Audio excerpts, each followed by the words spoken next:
कोई पागल बुलाता है, कोई दीवाना बुलाता है, लेकिन धरती की प्यास तो बादल ही जानता है।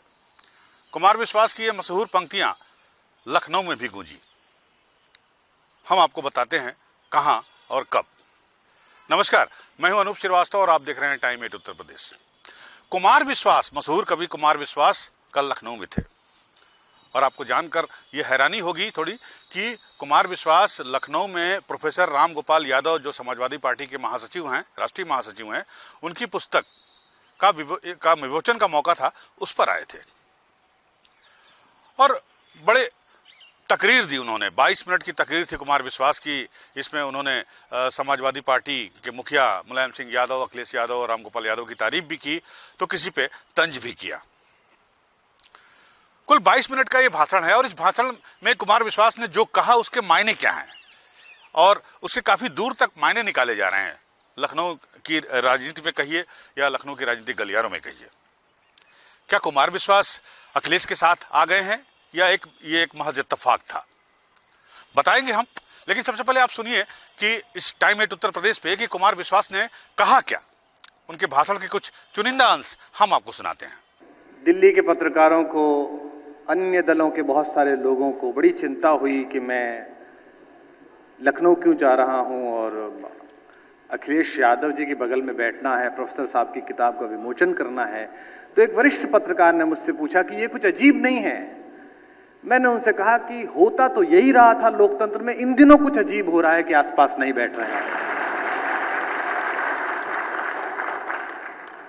आदरणीय मुलायम सिंह जी मंच पर हैं। हम उत्तर प्रदेश के लोग जब बाहर जाते हैं तो मुझसे अक्सर राजस्थान, मध्य प्रदेश के, बम्बई के नेता पूछते हैं कि मुलायम सिंह जी की क्या स्थिति है, अभी क्या स्थिति है नेताओं में। तो मैं उनसे अक्सर कहता हूं कि आप अलग पार्टी में हो सकते हैं, अलग विचार में हो सकते हैं। हम उत्तर प्रदेश के लोगों के लिए मुलायम सिंह व्यक्ति नहीं है, एक इमोशन है, एक भावना है।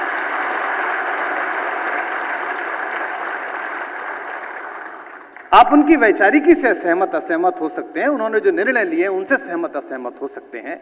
लेकिन जैसे आज लोग चर्चा करते हैं, मैं अपने बुजुर्गों के पास जब गांव में बैठता हूं तो चर्चा करते हैं कि नेहरू जी ये कहते थे, अटल जी ये कहते थे, इंदिरा जी ने ये कहा था, हमने लोहिया के साथ काम किया था। आप सब लोग इस हॉल में बैठे हुए जो आज बैठे हैं, जो देख रहे हैं, मैं ये जानता हूं कि आने वाले वर्षों में, आने वाली शताब्दियों में हम और आप इस बात पर जरूर चर्चा करेंगे, हमारी संतति जरूर चर्चा करेंगी कि हम उस समय में राजनीति देख रहे थे जब उत्तर प्रदेश में मुलायम सिंह थे, तो मुलायम सिंह राजनीति कर रहे थे। आज सामने सुनने वालों का जो मजमा है, जो फहरिस्त है, उससे लेकर ऊपर तक ये बात सिद्ध होती है कि लोकतंत्र की सच्ची खुशबू ही ये है कि हम राजनीति के पार भी देखना सीखें। मैंने इस सूची को देखा जिसमें महनीय लोग बैठे हैं, जिसमें मंचों पर मेरे आशीर्वाद दाता और हिंदी की कविता पीठिका के कुलपति आदरणीय उदय प्रताप जी के सानिध्य में बैठने का सौभाग्य मुझे आज मिला। मैंने सूची देखते ही हेमंत जी से कहा एक कमी इसमें दिख रही है, तो उन्होंने कहा क्या? मैंने कहा उत्तर प्रदेश में चुनाव चल रहा है, शायद इसलिए ये कमी पूरी ना हो पाई होगी। क्या ही अच्छा होता कि इसमें भाजपा के भी कोई वरिष्ठ नेता होते, वो भी आते, आज यहाँ पर मंच पर बैठते और प्रोफेसर साहब को चर्चा करते, उनका आभार व्यक्त करते, उनका अभिनंदन करते। यही तो लोकतंत्र की का सौंदर्य है, यही तो इसकी खुशबू है।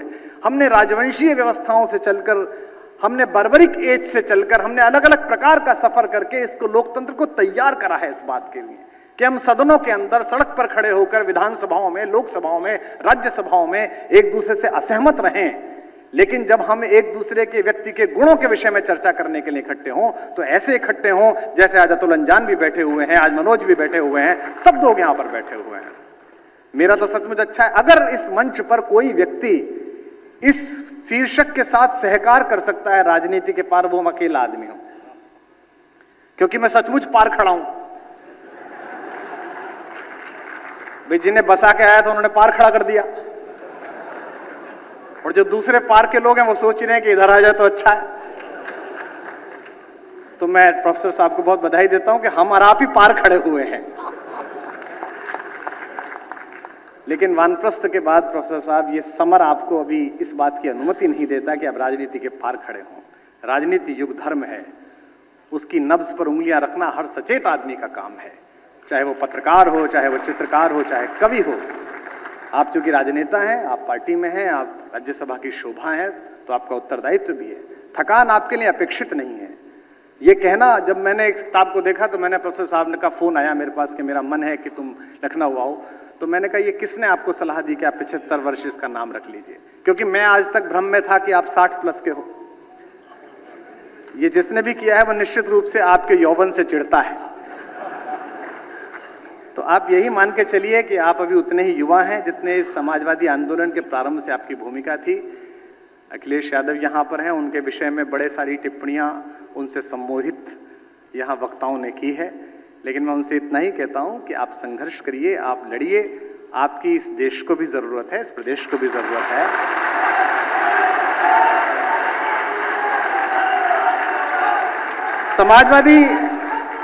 समाजवादी परिवार की एक विशेषता है, इस परिवार की एक विशेषता है, क्योंकि मैं मंच का कवि हूं, तो मेरा एक छोटा सा लोभ भी ये है कि हम हिंदी कवि सम्मेलनीय कवियों के लिए, हिंदी के साहित्यकारों के लिए जो सबसे अप्रोचेबल चीज होती है, सबसे ज्यादा आराम से जिनसे कह सकते हैं, कोई बात सुन सकते हैं, वो समाजवादी परिवार है। दिवंगत नीरज जी से लेकर हमारे प्रिय मित्र, मुझे आज भी याद है, मैं अमेरिका में था और हमारे एक बहुत ही योग्य गीतकार लखनऊ के थे, देवल आशीष, उनको एक समस्या हुई।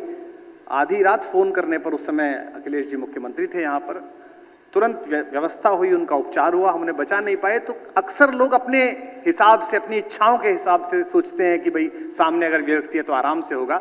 समाजवादियों का, इस पार्टी का, इस परिवार का विशेष रूप से हिंदी के प्रति लगाव रहता है। दो एक बात बोल के मैं अपनी बात को विराम दूंगा। ये देश इस समय, जैसा मनोज बोल रहे थे, इस समय एक ऐसी स्थिति में है जहां थोड़े से ताप को कम हो जाना जरूरी है, गुस्से का थोड़ा कम हो जाना बहुत जरूरी है। और ये जो कुछ भी चल रहा है और जिससे भी मैं और आप चिंतित हैं, इस हॉल में बैठे हुए लोग, समाजवादियों से अलग अगर कुछ लोग बैठे हों तो उनको भी मैं विशेष रूप से कहना चाहता हूं, मंच पर भी है और नीचे भी अन्य पार्टियों के लोग बैठे हैं, इस मुल्क की मिट्टी की तासीर है कि ये नफरत का बीज ज्यादा दिन सहन नहीं करती। यहां मोहब्बत का बीज ही चलता है, यहां प्रेम का बीज ही चलता है। एक दूसरे की बात सुनी जाए, एक दूसरे की बात कही जाए। तुम ही तुम हो तो क्या तुम हो, हम ही हम है तो क्या हम हैं। ये जो संवाद हमारे यहां समाप्त हुआ है, इसकी चिंता करना ये भारत के गणतंत्र ने सिखाया है। प्रोफेसर साहब की इस पुस्तक में मैंने देखा, विशेष रूप से ये मुझे पर्ची दी गई है और ये चूंकि प्रमोद तिवारी जी के लेटर पैड पर है, उनकी छोटी सी पर्ची पर है, जिसमें कहा गया 4 लाइन भी सुना देना। मैं राजनीति से बाहर आया हूं, पर इतना मूर्ख भी नहीं हूं कि बिना पेमेंट कुछ करूं।